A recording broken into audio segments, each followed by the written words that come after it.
ये क्वेश्चन जो है 2010 का क्वेश्चन है, नीट 2010 का। इस क्वेश्चन में क्या बोला है, two positive ion each carrying a charge Q are separated by a distance d. If F is the force of repulsion between the ion, the number of electron missing from the each ion will be.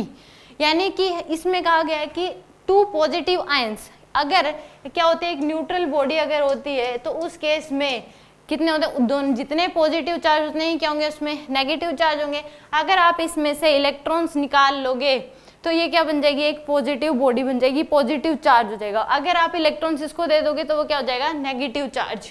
तो उस case में इसमें से क्या कर लिए हैं, positive negative charge जो है वो क्या कर लिया है, निकाल लिया, तो ये क्या बन जाएगी, पॉजिटिव। यानी कि दो चार्जेस हैं, पॉजिटिव चार्ज है, दो क्या है, पॉजिटिव चार्ज हैं, और इनके बीच का जो गैप है वो क्या दे रखा है आपको, डी दे रखा है।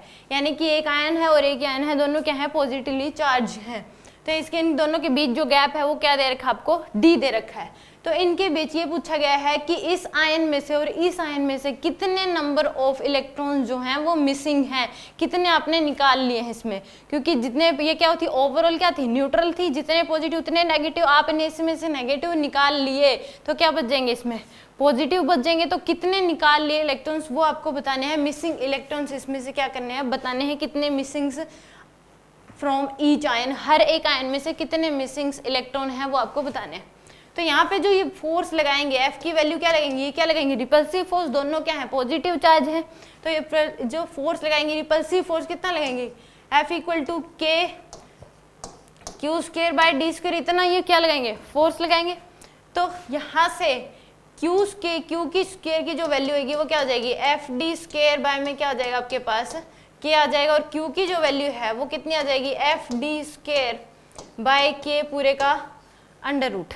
हमें अब पता है कि according to quantization of theory Q equal to क्या होता है, Ne। Q इक्वल टू क्या होता है, Ne। अगर एक न्यूट्रल बॉडी में से अगर एक इलेक्ट्रॉन हम निकालते हैं तो उसके ऊपर जो चार्ज आता है वो कितना आता है, प्लस E के बराबर आता है। कितना आता है, प्लस E के बराबर आता है। अगर दो निकालोगे तो उस केस में क्या हो जाएगा, प्लस 2E के बराबर आ जाएगा। तीन इलेक्ट्रॉन निकालोगे तो चार्ज जो होगा प्लस 3E के बराबर आ जाएगा। इसी तरीके से अगर इसमें से n इलेक्ट्रॉन्स हम निकाल लेंगे तो इसके ऊपर जो चार्ज आएगा वो किसके बराबर आता है, Ne के बराबर आता है। तो Q इक्वल टू क्या होता है, Ne के बराबर होता है अकॉर्डिंग टू क्वांटाइजेशन थ्योरी। तो यहाँ से Q हमें पता है, N इसने पूछा कि कितने नंबर ऑफ इलेक्ट्रॉन्स यहाँ पे मिसिंग है। तो E जो होगा वो क्या आ जाएगा आपके पास, चार्ज ऑफ इलेक्ट्रॉन। तो यहाँ से N की जो वैल्यू होगी वो क्या हो जाएगी, Q बाय में E, और Q की वैल्यू ये रही हमारे पास एफ डी स्क्वायर, और K क्या होता है, 1/4 पाई एप्सिलॉन नॉट होता है। तो इनटू में क्या हो जाएगा, 4 पाई एप्सिलॉन नॉट पूरे का अंडर, और डिवाइड बाय में क्या हो जाएगा, E आ जाएगा।